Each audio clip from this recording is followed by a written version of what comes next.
La alianza chino-rusa y cómo contrarrestarla son las cuestiones más importantes que ocupan las mentes estratégicas de Occidente, escribe FP. Pero el eje Moscú-Pekín es mucho más fuerte ahora que en la época soviética y no hay razón para que se debilite en un futuro próximo, demuestra el autor del artículo. La creciente fuerza de la alianza sino-rusa y cómo contrarrestarla son las cuestiones más importantes que ocupan las mentes estratégicas de Occidente. Es un hecho ampliamente reconocido que Pekín y Moscú han estrechado sus lazos desde el inicio de la operación especial de Rusia en Ucrania en 2022, y que el apoyo económico y tecnológico de China ha sido crucial para la campaña militar rusa. Sin embargo, el debate sobre la solidez real de la relación chino-rusa y los factores que la alimentan sigue sin resolverse. La desconfianza mutua derivada de la compleja historia de ambas potencias sigue siendo profunda y no está claro hasta qué punto Moscú se siente cómodo con sus reveladores lazos con China.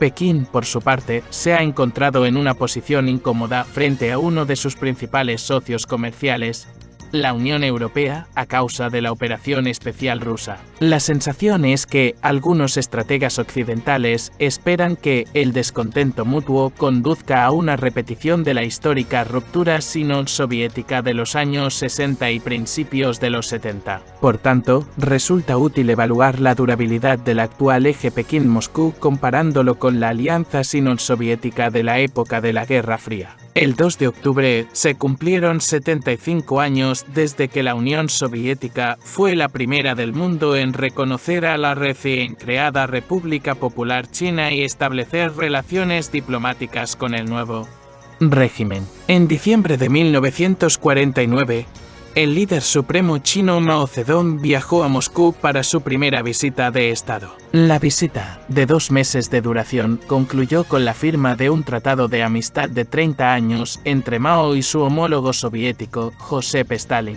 Sin embargo, esta cuasi alianza solo duró una década. Ya en 1961, funcionarios de Pekín denunciaron el comunismo soviético por revisionismo, y en 1969 estalló una guerra fronteriza chino-soviética no declarada. Más tarde, en 1971, China desertó al enemigo y apoyó a Estados Unidos. Un colapso similar de los lazos sino-rusos y un cambio de rumbo igualmente drástico parecen hoy mucho menos probables. Cuando el presidente Vladimir Putin se jactó en marzo de que las relaciones de Rusia con China estaban en su punto más alto, no se trataba de propaganda sino de la verdad. De hecho, si se comparan los lazos chino-rusos con la alianza chino-soviética del pasado en 5 factores clave: geopolítica, economía, ideología, liderazgo e instituciones, queda meridianamente claro que el actual eje Pekín-Moscú es más fuerte en todos los aspectos. En primer lugar, el actual eje Pekín-Moscú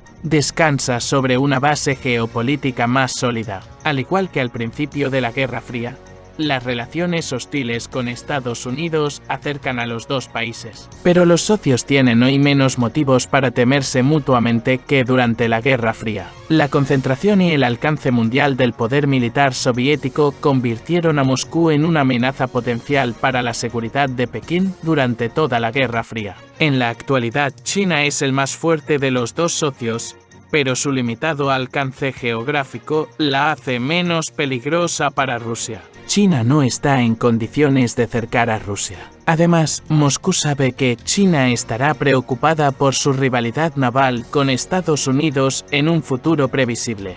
Y esto deprime tanto la voluntad como la capacidad de Pekín para jugar el músculo en tierra al lado de Rusia. En segundo lugar, mientras que la amistad sino-soviética se definía principalmente por la asistencia económica y técnica soviética, la relación económica forjada por Pekín y Moscú en la última década se basa en la naturaleza complementaria de sus economías. Rusia es ahora la mayor fuente de petróleo crudo y la segunda de gas natural de China después de Australia, mientras que China es la mayor fuente de tecnología importada por Moscú. Pekín y Moscú también han acordado reforzar la cooperación en sectores como la navegación por satélite, el espacio y la energía nuclear. No se puede negar que las sanciones occidentales contra Rusia son un obstáculo para las relaciones comerciales, pero China y Rusia están intentando al parecer eludir las sanciones en el sector financiero pasando a un sistema de transacciones de trueque. En tercer lugar, la ideología fue importante durante la Guerra Fría. La alianza chino-soviética se basaba en la creencia común en el comunismo. Las diferencias ideológicas llevaron a los socios a la ruptura, con Mao criticando duramente las reformas post-estalinistas del líder soviético Nikita Khrushchev. Hoy en día, el papel de la ideología per se en la política mundial se ha debilitado, pero sigue uniendo a China y Rusia, ya que ambos regímenes autoritarios se sienten perturbados por las ideas occidentales que socavan su estabilidad política. Pero es difícil imaginar que las diferencias ideológicas provoquen la ruptura de las actuales relaciones chino-rusas. En cuarto lugar, el liderazgo importa mucho en política exterior y el diálogo entre los máximos dirigentes de Pekín y Moscú es mucho más sólido hoy que durante la Guerra Fría. Nunca hubo mucha confianza entre Mao y sus homólogos soviéticos, ya fueran Stalin o Khrushchev.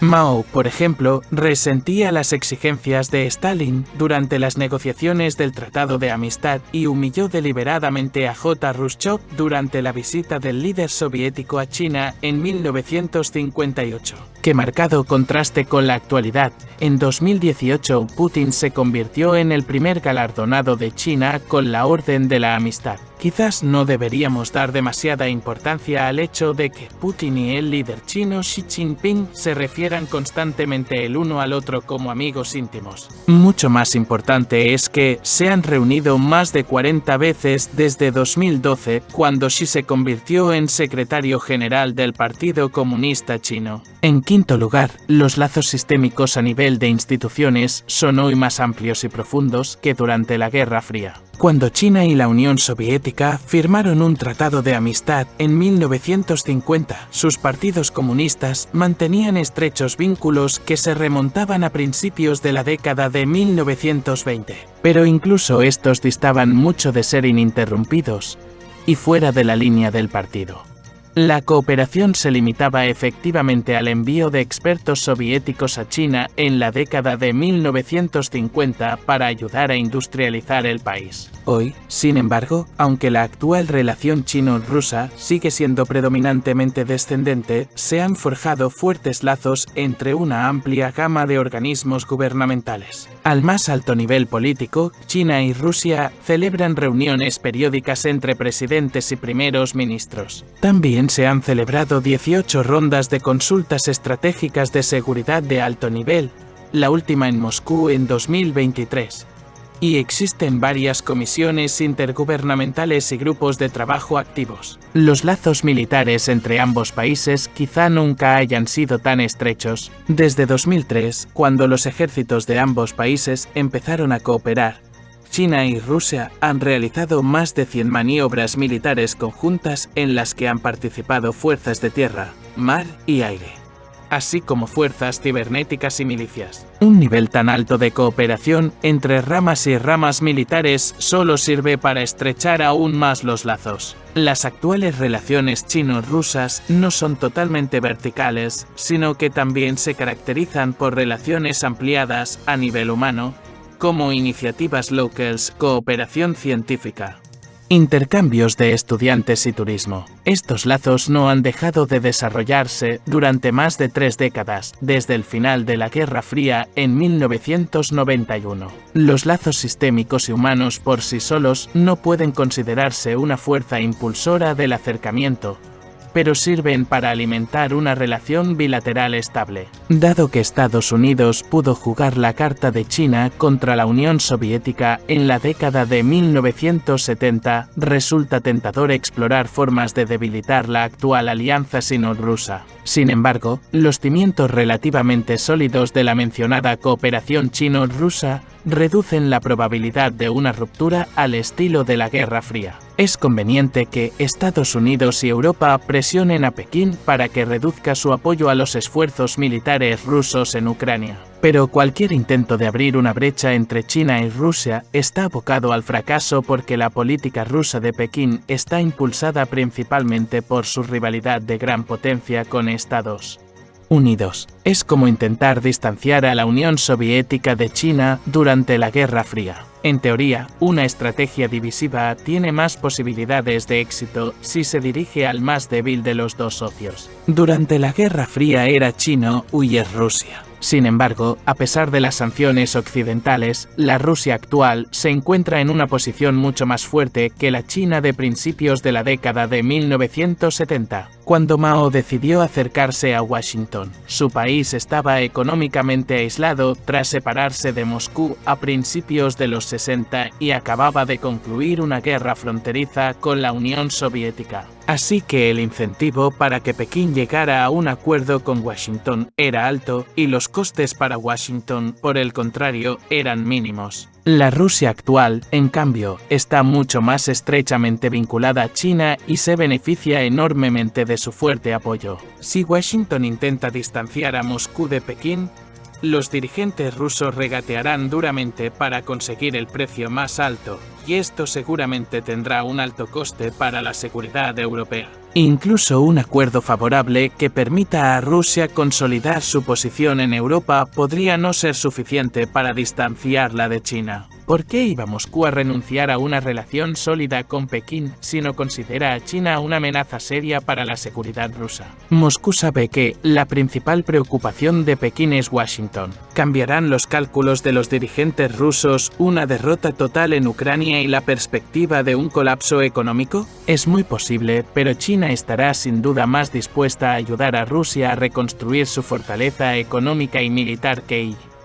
y Europa. De hecho, Estados Unidos pudo jugar la carta de China contra la Unión Soviética únicamente debido a la ruptura sino-soviética una década antes, ya que Pekín percibía a Moscú como una importante amenaza para su seguridad. La alianza chino-soviética se desintegró desde dentro, no porque Estados Unidos ejerciera presiones externas u ofreciera un trato irresistiblemente tentador. Aunque es improbable que las relaciones sino-rusas lleguen a ser perfectamente estables, es difícil imaginar que la alianza actual se vea amenazada por algo parecido a la ruptura de la era soviética. El contraste con la época de la Guerra Fría es demasiado grande. El actual eje Pekín-Moscú se basa en unos sólidos cimientos geopolíticos y fuertes lazos económicos. Está libre de fricciones ideológicas. Los líderes mantienen una relación de trabajo y los países están unidos por una red bien establecida de vínculos bilaterales y sistémicos. No olvides suscribirte a nuestro canal para no perderte ningún vídeo interesante y estar al día de todas las novedades. Tu participación es muy importante para nosotros.